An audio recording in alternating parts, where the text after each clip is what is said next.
সারাদিন কেন এ বাড়িতে মহিলারা আসছে? ওর কি মাথা ঘামলো যে এখানে আসবে কেন সারাদিন? ওর কেন একটু লজ্জা হয় না? ওর কেন একটু শরম হয় না? ওর কেন ও চাচাতো ভাইকে দেখতে আসলো? ওর নাকি গ্রাম্য চাচাতে দেখতে এসেছে।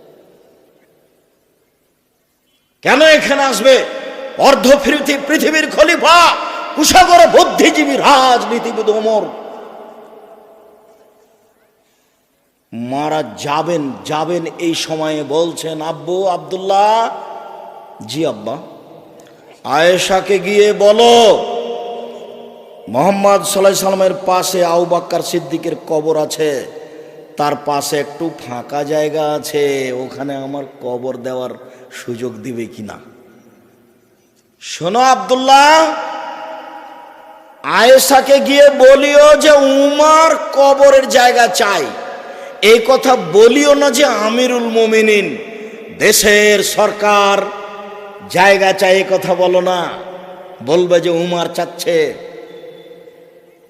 আপনার কোন কালে প্রিন্সিপালের পদ চলে গেছে, তবু আপনি বলছেন সাবেক প্রিন্সিপাল, কলমে লিখছেন। আপনি বলছেন সাবেক এমপি মন্ত্রী, আর উমর এখনো মরেননি, জীবিত আছেন। বুখারী মুসলিমের হাদিস। বেটা, আয়েশাকে গিয়ে বলবা উমর কবরের জায়গা চাচ্ছে, বলিও না যে দেশের সরকার চাচ্ছে, আমিরুল মুমিনিন চাচ্ছে, এই কথা বলিও না। তো এখন আব্দুল্লাহ গেছেন, সালাম দিয়ে ভিতরে ঢুকে দেখছেন যে আয়েশা বসে বসে কাঁদছেন। উমর মারা গেছেন, সেই জন্য আয়েশা বসে বসে কাঁদছেন। কই, আয়েশা তো দেখতে আসেননি। আয়েশা রাদিয়াল্লাহু তাআলা আনহা দেখতে আসেননি।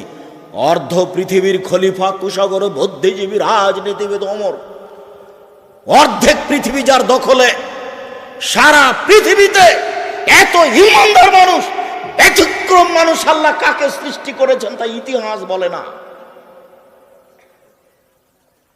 মানুষ হিসেবে এত শক্তিশালী পাওয়ারফুল মানুষ পৃথিবীতে আর কে জন্ম নিয়েছে তা ইতিহাস বলে না। যার রাস্তায় শয়তান হাঁটে না, যার রাস্তায় শয়তান হাঁটে না। এত বড় মানুষ মারা গেছেন, আয়েশা রাদিয়াল্লাহু তাআলা দেখতে আসেননি, বাড়িতে বসে কাঁদছেন। আপনি আপনার স্ত্রীকে কন্ট্রোল করুন। আপনাকে বলছি, দুঃখিত, আপনি মনে কিছু নিয়েন না। আমার কথা যতই আপনাকে তিতে লাগুক, তবে আপনার প্রয়োজন আছে, এটা আপনাকে আমি মনে করাতে চাই।